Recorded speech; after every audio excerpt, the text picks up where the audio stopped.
Baik, assalamualaikum warahmatullahi wabarakatuh. Selamat sore. Kami dari kelompok 9 mata kuliah Keamanan Informasi kelas H. Pada kesempatan kali ini kami akan mewawancara salah satu narasumber kami untuk tugas ini. Untuk Mas Dajuma bisa perkenalan terlebih dahulu. Perkenalkan nama saya Muhammad Jofrinori. eh, untuk pekerjaan sekarang sebagai mahasiswa dan alamatnya ada di Malang. Baik, terima kasih untuk Mas Dajuma. Apakah Mas Dajuma pernah memberikan data pribadi ke sosmed seperti nama lengkap, tempat tanggal lahir, dan alamat rumah? Tidak pernah ya, misalnya karena sosial media ini kan bersifat umum gitu, jadinya banyak orang tuh bisa mengakses profil dari akun sosmed kita, jadinya saya tidak pernah membagikan data yang pribadi seperti alamat. Tapi kalau untuk nama lengkap pernah. Oke, baik. Lalu untuk Mas Dajuma sendiri, apa pernah dengar tentang UU ITE? Dan jika memang pernah, apa yang Mas Dajuma ketahui tentang UU ITE? Jadi untuk UU ITE pernah dengar, jadinya UU ITE itu tentang itu ya, tentang peraturan yang mengatur gimana transaksi dalam apa transaksi elektronik atau dan apa namanya, bagaimana kayak di online gitu ada aturannya, aturan dalam berbicaranya atau apa gitu. Baik, lalu apa menurut Mas Dajuma sendiri UU ITE ini sudah diterapkan sebagaimana mestinya? Untuk secara umum sudah ya, jadinya tadi ada beberapa seperti ada kasus yang kayak menjelekkan presiden, ya dia itu kan kena UU ITE gitu kan. Nah itu udah berjalan semestinya. Lalu mungkin ada beberapa kasus yang tidak sesuai, seperti kayak ada orang yang mungkin ada ngirim komplain atau apa, bisa dilaporin gitu. Ada ada baru ada bu lihat artikel gitu. Untuk yang tapi secara umum sudah dijalankan. Oke, seperti yang kita ketahui itu kan cybercrime itu merupakan kejahatan yang ada di dunia internet. Kira-kira Mas Dajuma bisa sebutin nggak apa aja kejahatan yang termasuk dalam cybercrime itu? Untuk kejahatan contohnya itu banyak ya jenisnya. Kayak ada phishing, jadi terus ransomware, lalu ada apa? Ada itu brute force, lalu ada yang menggunakan nama apa? Nama web yang diplesetin gitu. Dia apa namanya itu? Nah, atau ada skimming dan masih banyak jenis lainnya. Oke, baik. Eh, Pertanyaan dari saya tuh, kira-kira apakah Mas Juma itu pernah mengalami hal cybercrime yang Mas sebutin tadi itu? Untuk itu alhamdulillah belum pernah kejadian. Jadinya eh, ya, ya, belum pernah. Oke, terus pertanyaan saya lagi itu, kira-kira eh, apa sih hal yang harus apa hal yang bisa kita jadikan sebagai langkah pencegahan gitu loh Mas, biar apa kita nggak kena cybercrime. Menurut Mas itu apa? Kalau untuk mungkin mulai dari dari sosmed kali ya. Kalau dari sosmed eh, saya- untuk alamat eh, sebaiknya jangan dicantumkan karena itu bisa, kalau penjahatnya benar-benar mendalaminya, bisa kelacak sampai gimana, sampai banyak data ini kelacak. Terus kalau eh,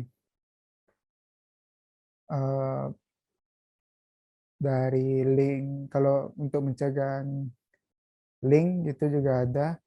Kayak kalau nama linknya tuh aneh atau kayak misalnya kalau yang paling sering itu di link Steam yang di yang di apa yang dipalsuin. Nantinya kalau bukan Steam apa ya? Steam ada ada yang diubah jadi angka gitu atau linknya tidak sesuai aslinya itu bisa bilang penipuan yang bisa diambil data-data kalau kita kliknya. Jadi kalau yang itu dihindari. Terus kalau untuk yang virus gitu mungkin dari flash disk. Kalau dari flash disk nggak ada dilihat dulu komputernya di apakah kira-kira aman atau enggak. Kalau dikira rasa-rasa aman baru dicolok flash disknya ke komputer yang kayak di fotokopi atau apa gitu. Segitu aja. Oke. Jadi Mas Juma pernah belanja di e-commerce nggak? Pernah belanja? Oke. Jadi kalau pernah itu apakah ngerasa nggak identitasnya itu aman gitu di e-commerce sendiri?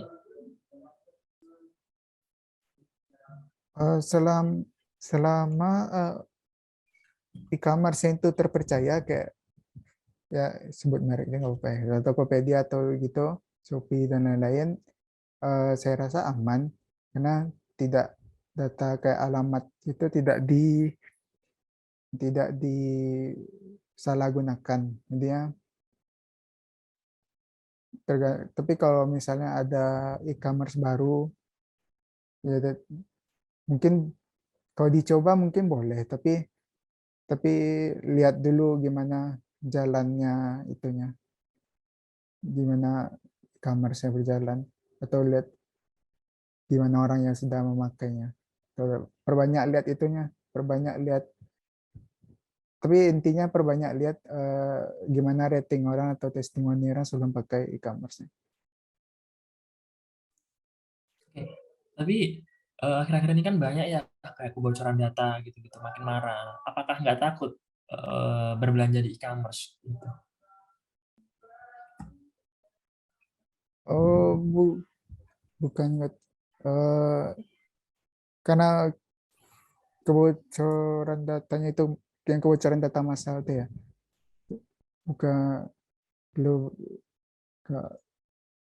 nggak apa ya kayak nggak bukan nggak takut tapi nggak ngerasa kalau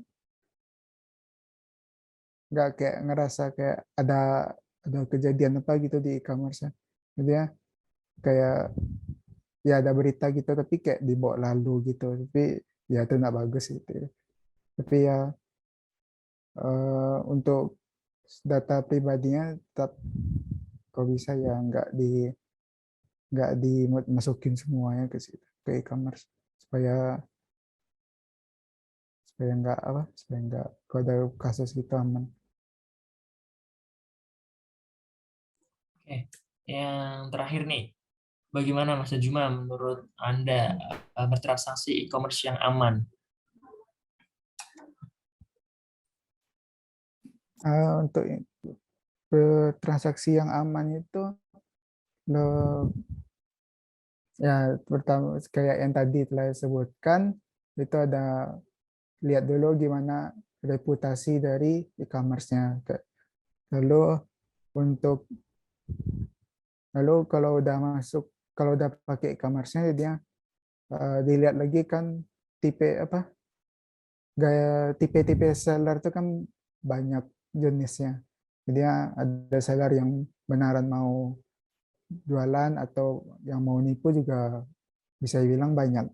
Jadi bisa kalau bisa carinya yang official store atau yang sudah ada sertifikasi aman ya dari e-commerce-nya. Jadi supaya atau biasanya yang sudah ada sertifikasi atau official store itu udah terpercaya. Jadinya transaksinya nggak dibilang pasti aman, cuman lebih aman persentasenya kalau belanja lewat di situ, ya official store atau yang seller tersertifikasi. Oke, mungkin itu aja sih. Saya kembalikan ke Rena Alif Nurdianto. Baik, saya sebelumnya ingin mengucapkan terima kasih banyak kepada Mas Dajuma karena sudah bersedia meluangkan waktunya untuk diwawancara. Mungkin untuk Mas Dajuma bisa meninggalkan Zoom meeting ini jika berkenan. Terima kasih Mas Dajuma. Oke, terima kasih, saya izin live dulu ya. Baik. Oke.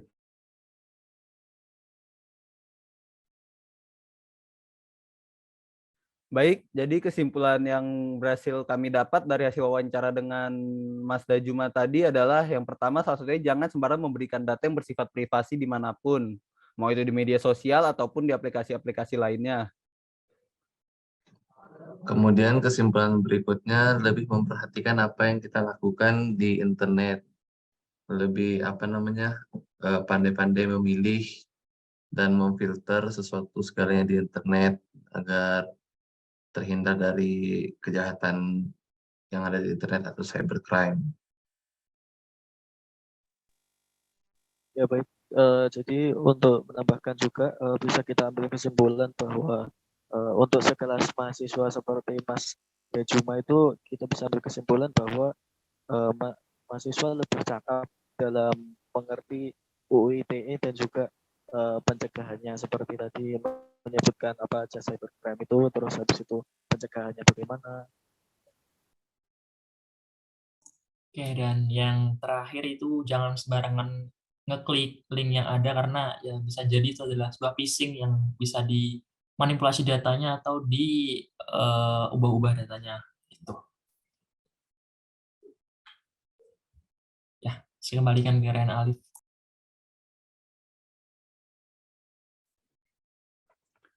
Baik, untuk solusi yang akan kami berikan akan dibacakan oleh Edward Bonardo dan juga Muhammad Rifki Arafli. Untuk Edward, waktu dan tempat dipersilakan. Ya, jadi solusi yang kami berikan berdasarkan jurnal-jurnal yang telah kami baca, mungkin lebih pandai-pandai memfilter segala sesuatu di internet, diteliti lebih lanjut, dicari tahu dulu kebenarannya agar tidak terjerumus ke dalam kejahatan yang ada di internet atau cybercrime. Kemudian mungkin Rifki bisa menambahkan. Ya baik. Jadi kalau menurut saya itu apa namanya? Menurut kami lebih baik lebih digencarkan lagi dalam sosialisasi UU ITE-nya. Mungkin kita bisa sosialisasi melalui sosial media yang sekarang kan anak muda kan banyak menggunakan sosial media. Jadi menurut kami itu penting sekali sosialisasi. Jadi lebih digencarkan. Baik, mungkin sekian dari kelompok kami. Mohon maaf bila ada kekurangan. Terima kasih.